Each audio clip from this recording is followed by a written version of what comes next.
Hace unos años, cuando estaba en la universidad, le pregunté a un profesor ¿en qué consiste la filosofía? Pero antes de que me diera una respuesta, le pedí que no me diera una definición de la filosofía sacada del diccionario. El profesor empezó a reírse y me comentó que había algo en la filosofía que era indefinible. Me dijo, la filosofía es, etimológicamente hablando, el amor por el saber.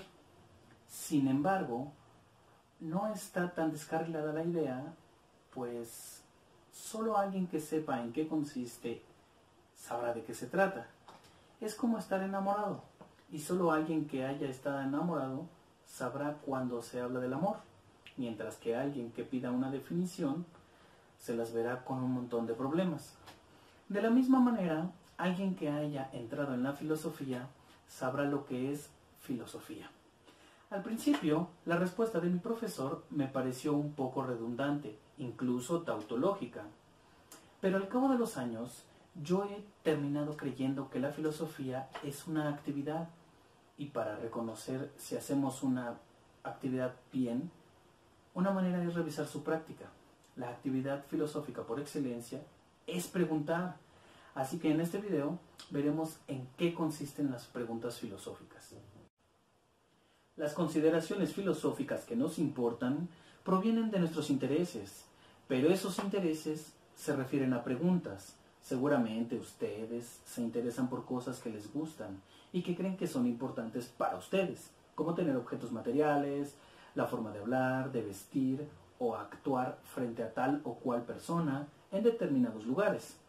Preguntas que se detienen en nuestros intereses, por ejemplo, ¿para qué debo tener esto? ¿Por qué me interesa esto frente a aquello?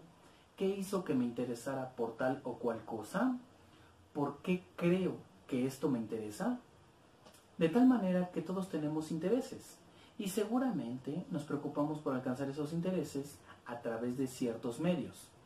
Pero hacer filosofía o filosofar es incidir en por qué, para qué, desde dónde, lo que supone que vivimos en un sistema de valores personales, que creemos que lo hacemos, o seguramente nos sentimos incómodos si suponemos que no es así, de tal manera que pensamos que hay una cierta imagen del mundo y cómo funciona con esos supuestos. Veamos el siguiente ejemplo, que supone una caracterización del mundo y su cuestionamiento de por qué es así. ¿Por qué es el cielo azul?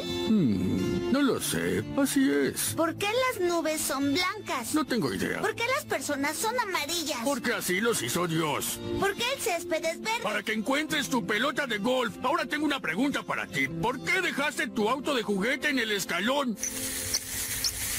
¿Por qué la sangre es roja? ¿Qué preguntas? Está saliendo de tu oreja. ¡Oh!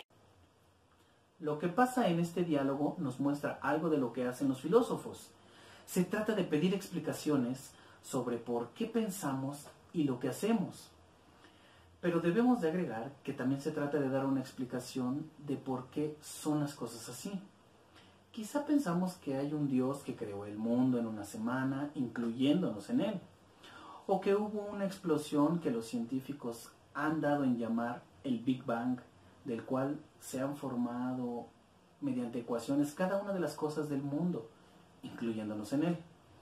Quizá haya quien piense que es un vampiro o un zombie, o que otras personas lo son, que tienen espíritus o almas y cuerpos, o solamente cuerpo, o también que somos complejas combinaciones de materiales que se descomponen en pedazos cuando morimos. Pero en realidad, ¿cómo podemos sistematizar o encontrar un método para hacer preguntas filosóficas? De tal manera que hay que investigar cómo preguntar en filosofía. Hay algunas herramientas y métodos para llegar a tratar de llegar a las formas correctas de pensar en las cosas. Una manera consiste en ir viendo qué hacen los filósofos, cuáles son sus posturas y sus argumentos. A este tipo de revisiones que se hacen en filosofía lo denominaremos los presupuestos teórico-metodológicos. Y es que no nada más lo tienen los filósofos. Todos tenemos presupuestos teórico-metodológicos. Es lo que está dentro de nosotros. Todos dedicamos de vez en cuando un tiempo a mirar dentro de nosotros para entender ¿qué es lo que estamos haciendo?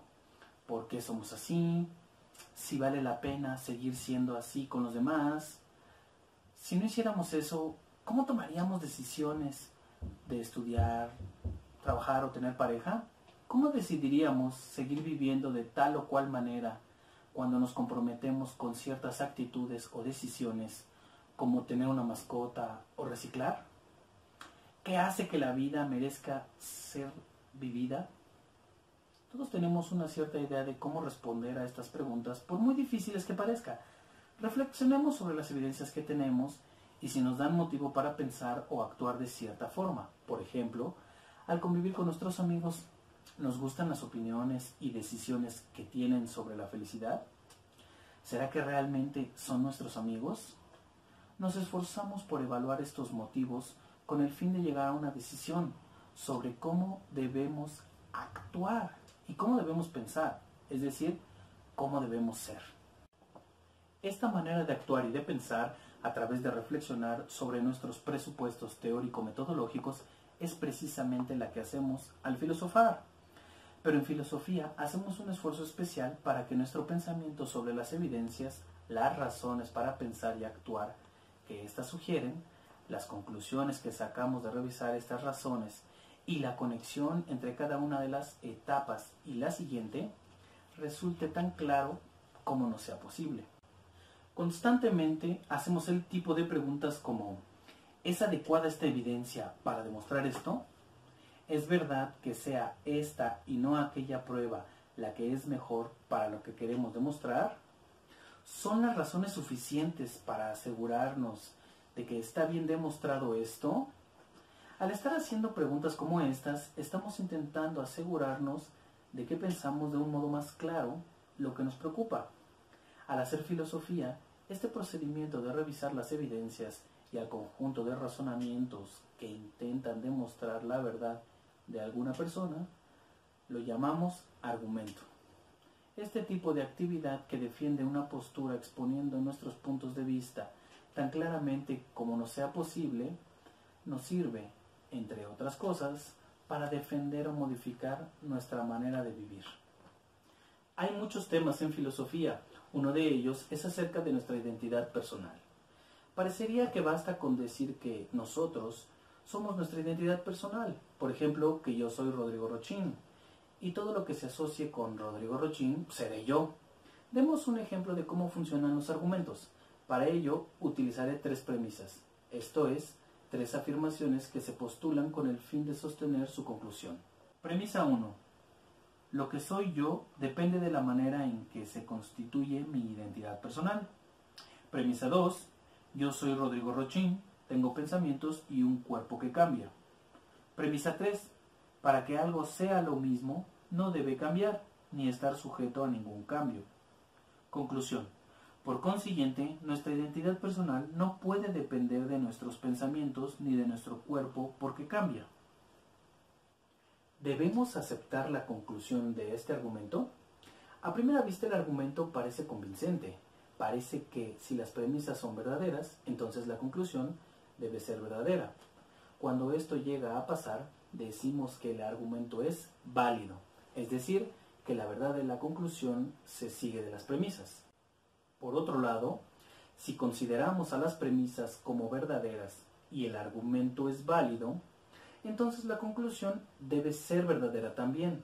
Decimos que el argumento es sólido, es decir, cuando es válido y sus premisas son verdaderas y por consiguiente tiene una conclusión verdadera. Podríamos intentar cuestionar la verdad de las premisas o de la conclusión, o incluso la validez del argumento. O podríamos aceptar lo que dice y pensar en lo que significa que nuestra identidad personal está en algo más allá de nuestros pensamientos o de nuestro cuerpo.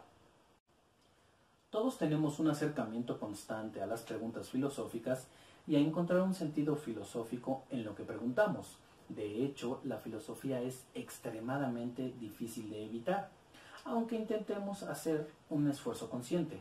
Pensamos en quienes llegan a decir que la filosofía es absurda. En primer lugar, es obvio que decir que es absurda supone que la están comparando con un sistema de valores.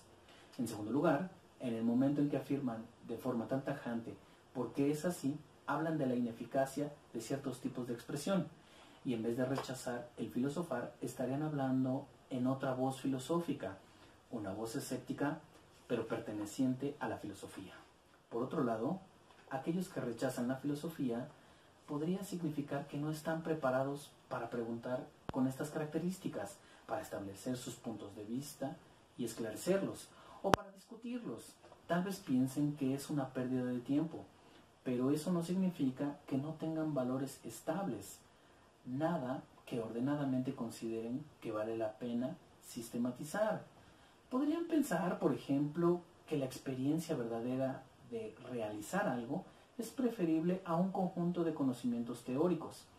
Ese ideal no es llegar a comprender la naturaleza de la realidad, como la capacidad de estar uno en ejecución de alguna actividad particular, el prepararse uno mismo para hacer algo sin esfuerzo consciente, como mantenerse en una predisposición. La mayoría de nosotros, incluso los que no piensan en ello ni un poquito, tienen algo parecido a preguntas y respuestas a ciertas cuestiones filosóficas básicas, a saber, ¿cómo es que conocemos? Y aunque muchos tengan un acercamiento lejano a la filosofía, si se les hace tal cuestionamiento, seguramente encontrarán alguna respuesta como buscando en el internet, abriendo un libro, viendo tutorial, escuchando el chisme, pidiendo información, entre otras. Otra pregunta elemental de la filosofía es, ¿qué es lo que existe? Y seguramente responderán, dependiendo su acercamiento a esta pregunta, con lo que hay. Y si les preguntáramos, ¿qué es lo que hay?, darían una lista de objetos y pensamientos y circunstancias. A este respecto, el filósofo George Edward Moore decía, la filosofía consiste en dar una descripción general de todo el universo. Una tercera pregunta básica en filosofía es, ¿cómo debemos comportarnos? Ya que esta pregunta presupone un conjunto de condiciones previas a investigar como ¿con quién vivo? ¿Qué me pasará si me comporto de una manera tal que no le guste a los otros? ¿Qué espero recibir con este comportamiento? Etcétera. La filosofía pensada como una asignatura de la escuela que se puede o no estudiar, que puede mejorar nuestro comportamiento e incluso hacerse un experto en una materia, o como una forma de vida que no es algo ajeno o artificial a nosotros, significa simplemente que podemos ser más reflexivos sobre algunas de estas u otras preguntas y sus relaciones, y aprender para qué se ha dicho y por qué.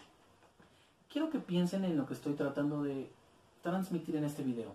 Les estoy presentando una caracterización de la filosofía y sus preguntas como una actividad de determinar un método de investigar nuestras preocupaciones, e intento expresar qué quiero decir con ello y por qué creo que también ustedes deberían creer. Al hacer esto, estoy trabajando con presupuestos teórico-metodológicos, y ustedes también, si es que están pensando en estas ideas junto conmigo. Trato de explicar una forma de actuar filosóficamente. He dado algunos ejemplos de preguntas filosóficas para ilustrar qué es lo que quiero decir. He tratado de responder a la posible objeción sobre la incidencia de la filosofía en la vida diaria como algo que tiene sentido. Y he procurado clarificar, siendo breve, lo que es un argumento a señalar con algunas características que se siguen de ello. Espero que la forma de hacer preguntas en filosofía que estoy recomendando sea comprensible para todos. Todo esto lo hago con el fin de mostrar que el cuestionarse en filosofía y los argumentos que se utilizan no siempre tienen una estructura nítida y ordenada.